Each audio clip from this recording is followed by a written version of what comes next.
So what's important to think about in rowing is that each and every stroke during the drive phase of the rowing stroke, we are looking to elevate the fan within the rowing machine to the highest, fastest possible speed. And we cannot do that without acceleration.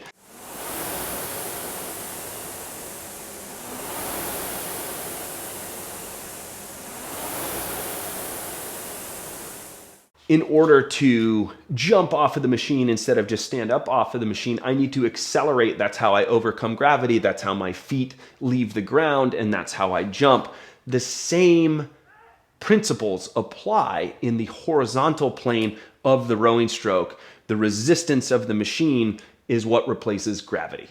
So you want to feel each and every stroke like you're trying to jump off of the machine in a certain sense, and you want to accelerate back to the finish of the stroke, and accelerate back, but you want to do it in a smooth fashion as well. So the important thing to think about is the slowest that the handle is moving is around the front end when it's at a dead standstill. The goal is to have the handle speed at its highest and fastest as it comes to meet you. And what happens in between is that acceleration. This can be an important point in the idea that you are not trying to get the entire rowing stroke over with right at the front end. Instead, you are looking to accelerate and use the entire drive to bring the handle speed up to its highest speed. And the faster that handle comes to you, consequently, the faster the fan will move. And when the fan elevates and goes faster, you will get better splits. You will cover more distance per stroke. So it's all about accelerating the handle from the catch to the finish across the entirety of the drive, without thinking that you have to just be on it 100% right at the front end and just have to throw everything at it. Instead, you have the entirety of the drive to get that handle speed up and going. That's a balance. It's give and take. We may not be 100% effort, 100% intensity right off the front end of the rowing stroke, but we want to get there as quickly as possible through the drive phase.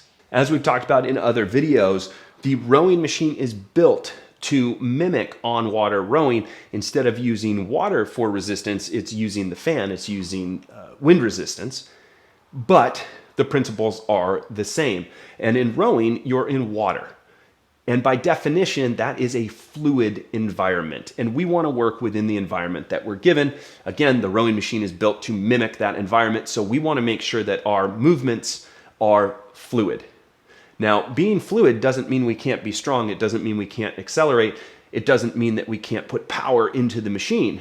It just means that we need to apply it in a way that the machine will respond favorably towards. Any violence, any kicking, any over-efforting, any extra work that we try to put in, any sort of sense of trying to overcome the rowing machine will be met with resistance, and this machine will beat you every single time. It will not tire out. It will not give up. So figuring out how to accelerate smoothly within the physical parameters that exist, the physical restraints that exist on the rowing machine, is vital to creating the greatest acceleration possible, but also acceleration that you can replicate and you can row efficiently stroke after stroke after stroke. Smooth, strong acceleration as you drive across the horizontal plane.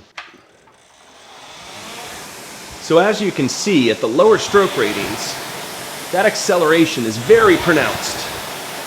You can just really see that handle accelerating at lower stroke ratings. Now when we take the stroke rating up, it's not as pronounced, but it's still there. There's still an acceleration each stroke to continue moving the machine along. So at the lower stroke ratings, it's easier for you to feel and easier for anyone to see how you are accelerating across the drive phase of the rowing stroke.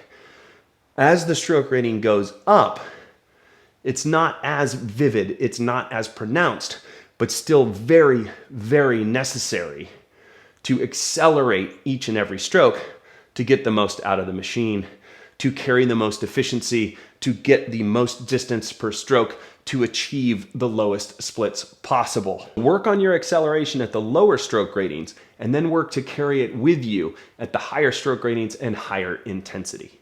And all along the way, you want to make sure that you are maintaining the best ratio possible. And we did a video on ratio, which we will link to at the end of this video.